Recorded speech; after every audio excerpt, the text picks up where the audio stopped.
This may have been one of the most successful shoe launches that I've ever seen without hype leading up to it. This is the TYR Maverick V1 runner. What's up everybody, I'm Eric McIntyre, aka Rad Dad Bod, and you're watching Rad Dad Bod TV, where we review running shoes. If it's your first time watching one of my videos, you may notice some timestamps below.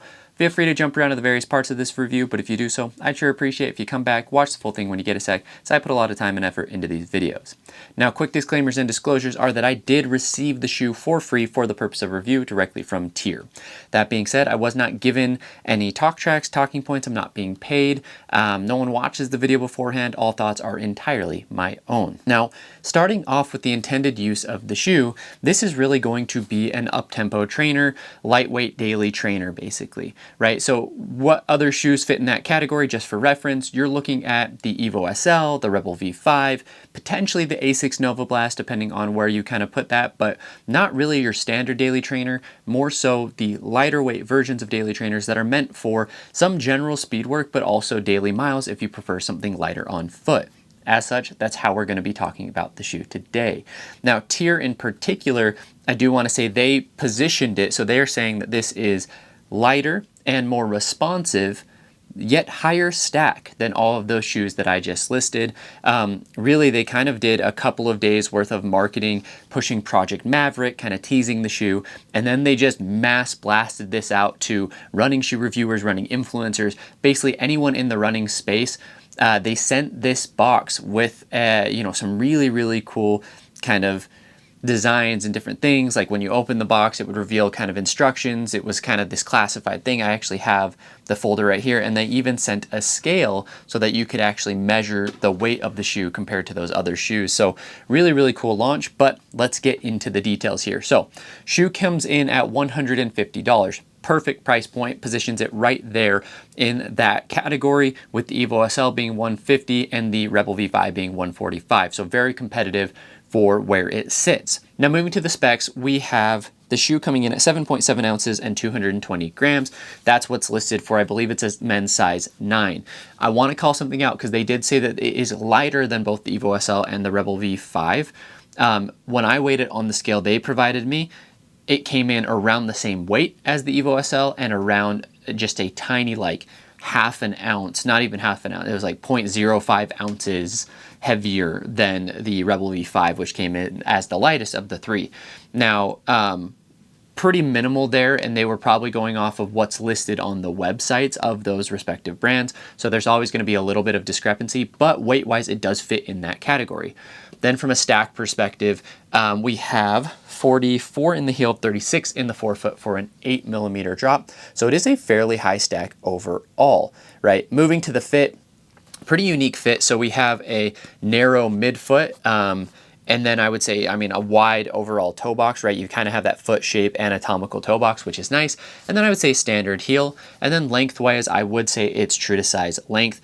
Pretty unique shoe just in how you don't get a lot of shoes that have both the snug midfoot as well as the wide toe box.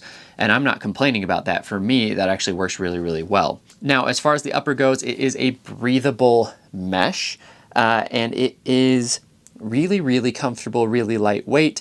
You have kind of a unique lacing pattern there where the laces, kind of look like you can actually cinch down a little bit better in that midfoot area, and that paired with a fully gusseted tongue, and you do have like a thin tongue overall, create a very nice lockdown shoe in that midfoot, right? So I mentioned this narrow midfoot area, wide toe box. I really like that because I do like my toes being able to splay.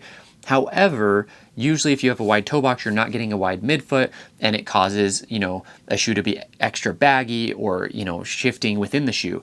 The lockdown in the shoe is phenomenal. It fits really nicely, and it breathes really well as well. You have a very traditional kind of heel counter, even with some plasticky kind of heel cups there that kind of keep it locked in place. And you have a nice like light to mid, like low mid cushion there in the heel. So it's very comfortable. You just get the really good lockdown and you're not slipping around in the shoe, which in my opinion is important as well, because this is not meant for just easy miles. It's meant to be able to also pick up the pace. And so that's where you want it really dialed.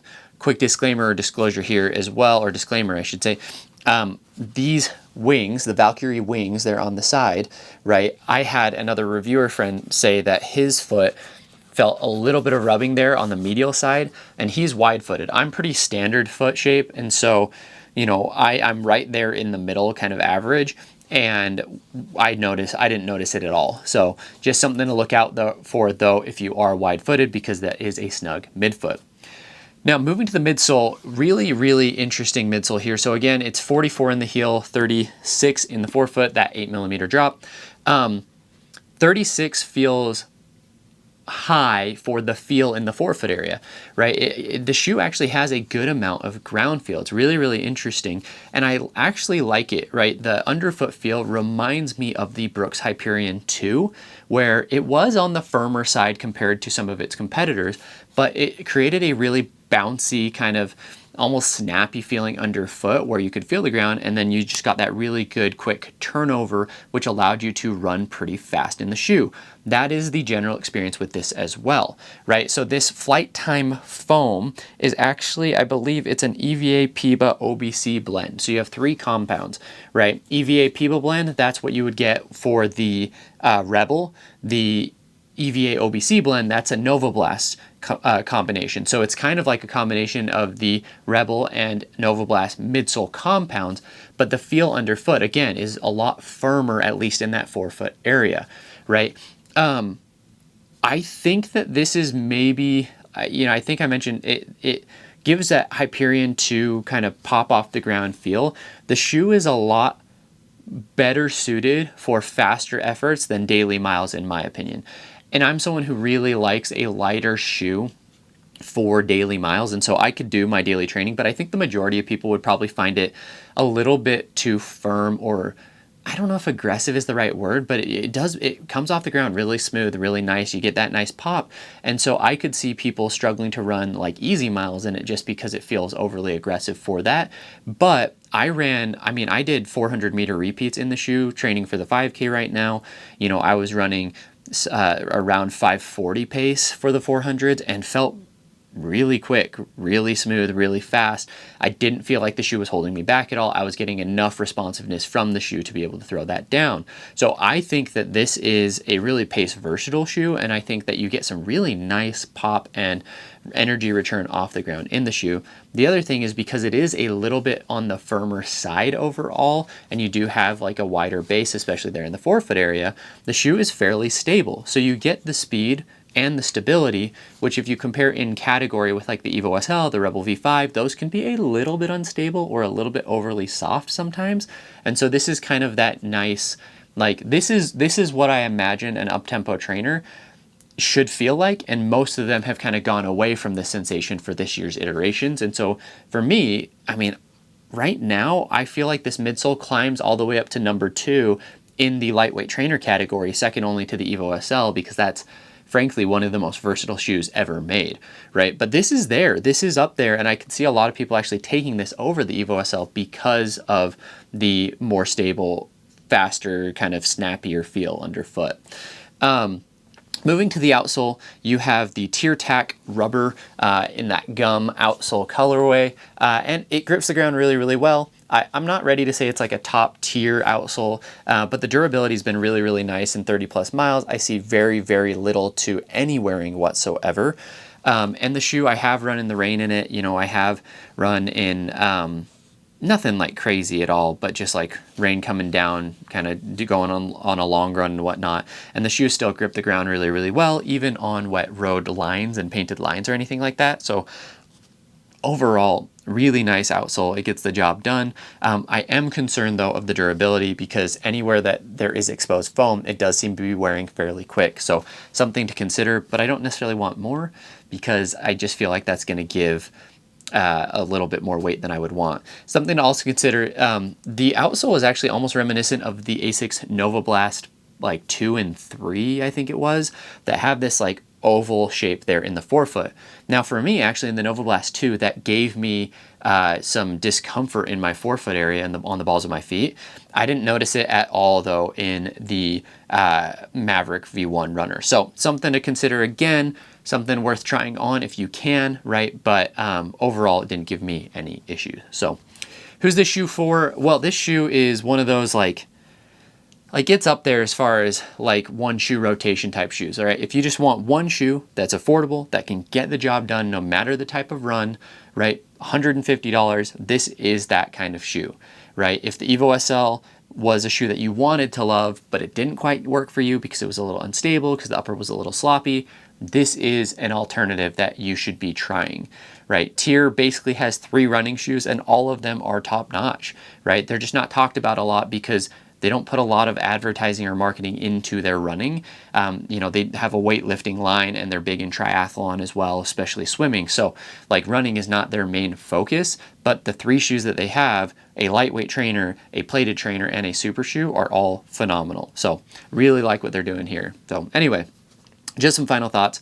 TYR Maverick V1 runner. It's awesome. I want to see them produce a daily trainer, like a true daily trainer, not a lightweight trainer. I want to see what they can do because they really, it's clear to me that they put a lot of effort, a lot of research. They don't just throw a product out there. They try and get the best types of materials, the best technologies in the shoes, and they do a really, really good job. Their foams have all been really bouncy, really fast. It's clear at this point that they can make good fast shoes. I'm curious, can they make good daily shoes as well? So, but TYR, I love the branding too, honestly, like the Valkyrie wing, right? TYR is the Norse god of war, I believe it is. So it's not just TYR, it is literally pronounced TYR. I learned that last year. So, but yeah, be on the lookout for them. I'm not sure if they're going to be doing anything in 2026. I'm going to be talking to them at TRE, so I sure hope they are. But amazing job on the Maverick V1 runner. Like I said, it's probably my #2 lightweight trainer of the year so far. So really, really, really high on this one. Anyway, to wrap us up, if you watched this far and you're not yet subscribed, please consider hitting that subscribe button, turning on those notifications so you get notified every time I drop a new video, which is typically Monday through Friday. Also, quick plug, if you want to support the channel, consider using any of the affiliate links in the description below. I have a link to Fuel Goods where you can buy gels, electrolytes, anything along those lines, and it gives me a 15% kickback, as well as an affiliate link to Wallaco, but also a discount code RADDAD20 gets you 20% off any Wallaco products. So if you've had your eye on those distance half tights that I wear on almost any speed workout, please consider using that at checkout. It'll get you 20% off. It gets me a 15% kickback as well. It allows me to keep investing in the channel, buying more shoes for review, and hopefully one day improving the production quality as I keep getting better and better at what we do here. So anyway, I appreciate you being here. Let's wrap up with a question, which is, have you tried TYR? And if so, what are your thoughts? Let me know in the comments below. Thanks, everybody.